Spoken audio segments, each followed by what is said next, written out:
Écoutez, bonjour à tous et bienvenue à ce premier meet-up de l'année 2021 du groupe Réinventons le management. Alors à la base Toulouse, mais on n'a pas forcément que des Toulousains ce soir, puisqu'on a l'opportunité, avec le contexte actuel, de pouvoir organiser une session à distance.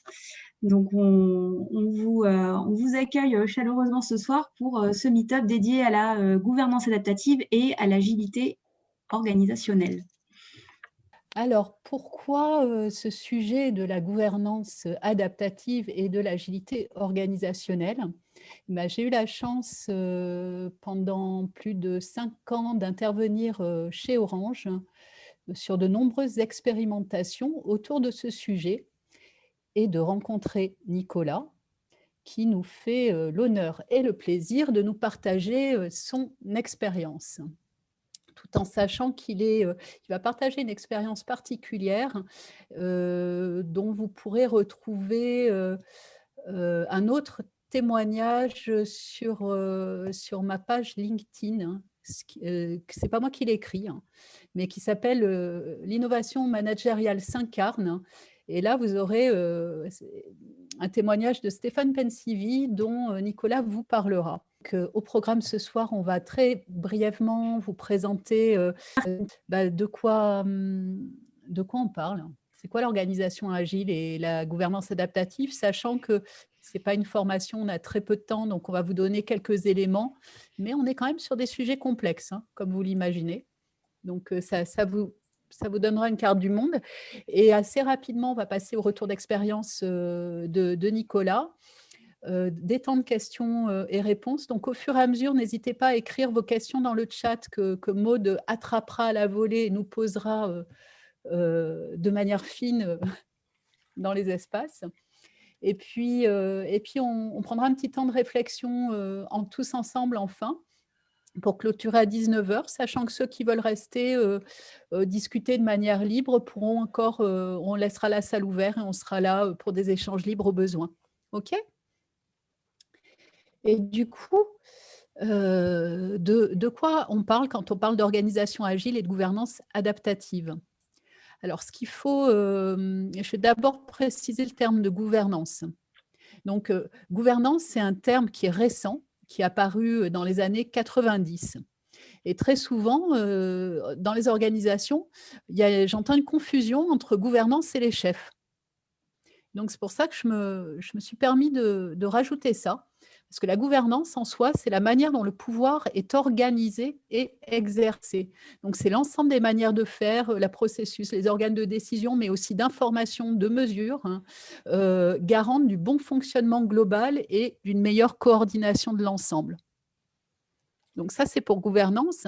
Et maintenant, gouvernance adaptative, comme disait dans nos échanges très judicieusement François, la crise de la Covid là, nous a montré que cette adaptation est quand même très souvent nécessaire, puisqu'on est dans un monde assez instable et qui fait qu'on ne peut plus, il faut qu'on puisse s'adapter de manière rapide.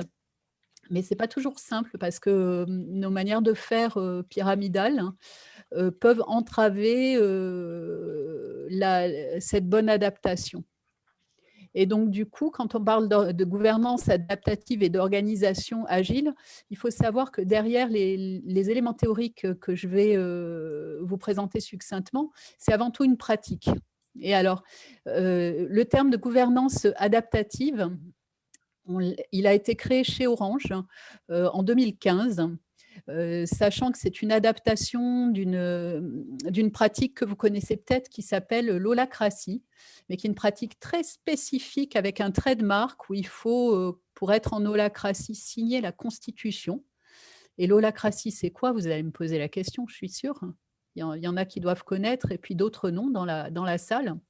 Donc, l'holacratie, c'est une méthode qui a été créée par Brian Robertson, un Américain, par expérimentation dans les années 2000, entre 2001 et 2006-7, où là, il a commencé à stabiliser sa méthode. À la base, il avait des équipes, il avait une boîte de développement, Ternary Software, qui fonctionnait dans ses équipes de développement avec des méthodes agiles plus classiques, et qui derrière s'est dit, mais comment est-ce qu'on fait pour agiliser le reste de l'organisation ? Parce que mes équipes de développement, elles sont agiles, et puis dès qu'elles sont confrontées au reste de l'organisation, ça bloque. Donc, comment on fait ? Donc, il a pris des sources diverses et variées. Il y a du Lean, il y a de la sociocratie, il y a du Getting Things Done de Allen, il y a multitude de sources et les principes agiles pour agiliser l'organisation. Il a fait sa méthode et puis il a commencé à la diffuser. Maintenant, le but, c'est vraiment une entreprise auto-organisée pure, non hiérarchique, en holacratie. Et en France, on a aussi des entreprises très hiérarchiques et le lien de subordination est en dur dans le contrat de travail. Donc, ce qui pose une limite. Et quand on a démarré avec d'autres consultants avec qui je travaillais en 2010, dans les premières, on a démarré en holacratie pure et on s'est rendu compte assez rapidement que ça ne correspondait pas à notre culture française et que ça pouvait nécessiter une adaptation. Ce qu'on a fait à l'aune de l'expérience. Et du coup, l'intention, c'est vraiment de permettre à l'intelligence collective de contribuer efficacement à la raison d'être de l'entreprise, développer ces modes de fonctionnement agiles, mais sur de multiples niveaux pour permettre aux gens finalement d'apporter leur intelligence pour faire évoluer l'organisation, mais pour mieux travailler ensemble de manière plus simple. Et donc, cette méthode-là peut se décliner aussi bien sur des entreprises, des organisations hiérarchiques que des structures auto-organisées. Et la démarche est agile dans le sens que c'est une démarche itérative où on va faire des petits pas et on va être dans une approche test and learn, c'est-à-dire que on est dans un monde qui est changeant, on ne maîtrise pas tout, donc on va faire des expérimentations et on va rentrer dans des boucles d'apprentissage. Voilà dans les grandes lignes.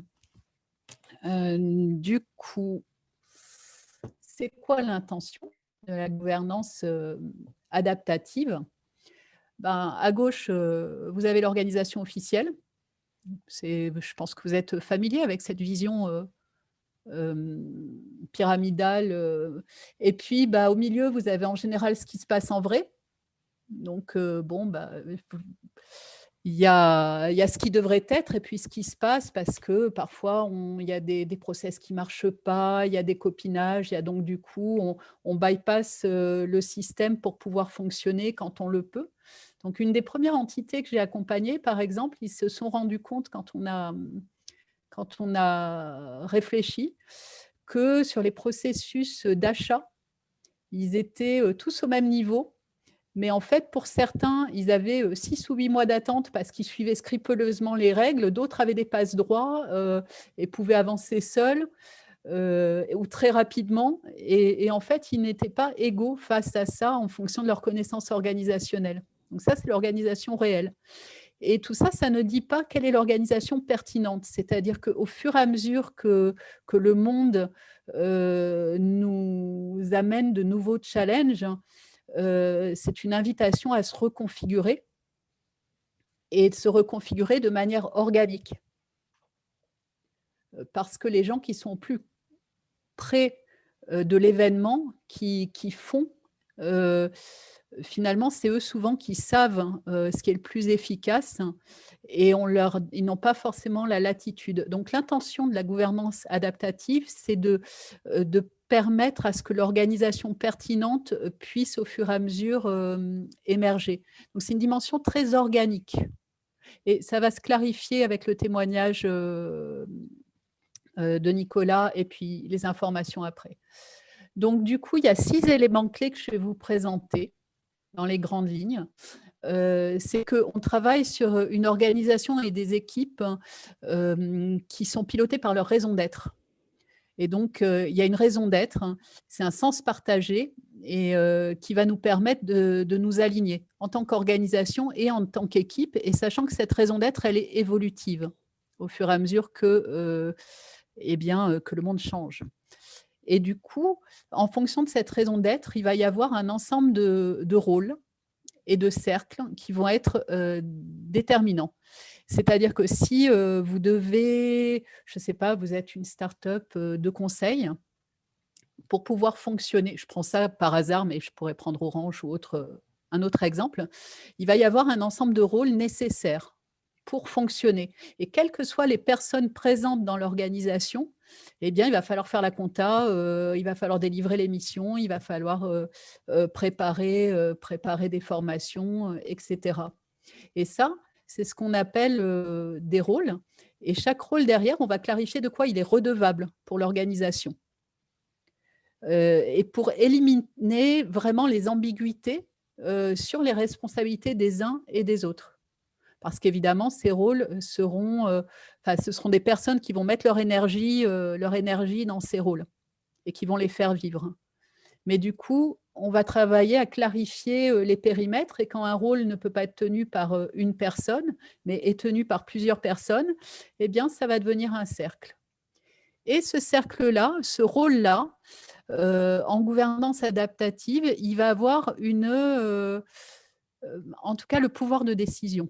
C'est-à-dire que ce n'est pas tant une délégation de pouvoir, hein, mais qu'une subsidiarité. C'est-à-dire que la personne, avec son rôle, avec l'ensemble des redevabilités afférentes, on sait de quoi elle est redevable, hein, les actions qu'elle doit faire, et elle a le pouvoir de décider dans ce périmètre.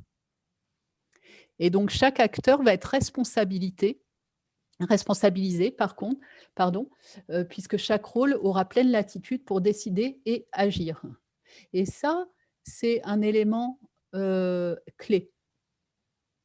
Ce pouvoir de décision qui va avec le cercle dans son périmètre et avec le rôle. Et du coup, comment on avance ensuite? Eh bien, on prend des décisions en résolvant les tensions. Donc, les tensions en GA, c'est quoi?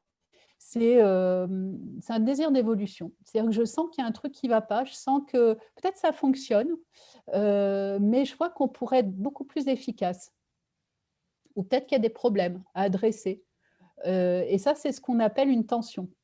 Donc, c'est une tension dynamique, ce n'est pas forcément un problème, c'est aussi un désir d'évolution. Et en GA, on part du principe que la tension, c'est la matérialisation d'un trou dans la raquette organisationnelle. S'il y a une tension, c'est qu'il y a un truc qu'il faut qu'on améliore dans l'organisation. Et on part aussi du principe que les tensions, elles ne sont pas entre les personnes, mais entre les rôles. Par exemple, si je suis à la compta et que le rôle commercial me donne systématiquement ces informations trop tard pour que je puisse réaliser mes bilans comptables, je vais être en colère avec cette personne, je peux lui en vouloir, je peux avoir des tensions. Peut-être qu'il y aura une nouvelle manière de faire, hein, des relances, des process à mettre en place, mais si cette personne part à un autre service, j'aurai plus de tension avec. Donc les tensions sont entre rôles et non pas entre personnes, même s'il peut bien sûr y avoir, au bout d'un moment, quand c'est cristallisé, des tensions aussi entre personnes. Mais le postulat, c'est que c'est plus entre rôles.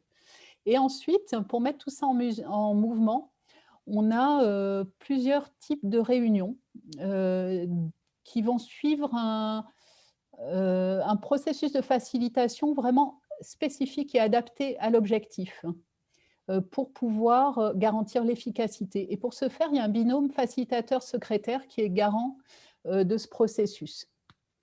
Donc, il y a les réunions opérationnelles, les réunions de triage qui sont les réunions quotidiennes pour synchroniser entre nous.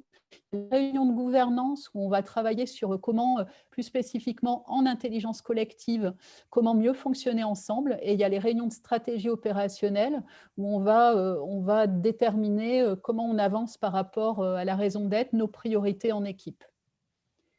Et puis, dernier élément, approche agile, on est sur cette démarche test and learn, pragmatique. On préfère avancer plutôt que de rester immobile pour pouvoir apprendre, parce qu'en faisant, on apprend, mais tout en réduisant les risques, parce qu'on va faire des petits pas. Et du coup, on va déterminer plutôt quel est le prochain pas qu'il faut faire pour avancer, plutôt que chercher à tout résoudre. Donc voilà, en gros, une vision globale des grands éléments théoriques. Donc, un sens partagé avec une organisation et des équipes qui sont alignées sur leur raison d'être, et cette raison d'être qui est évolutive en fonction de ce qui se passe en vrai. Des rôles clairs mis à jour collectivement et régulièrement qui éliminent les ambiguïtés sur les responsabilités des uns et des autres.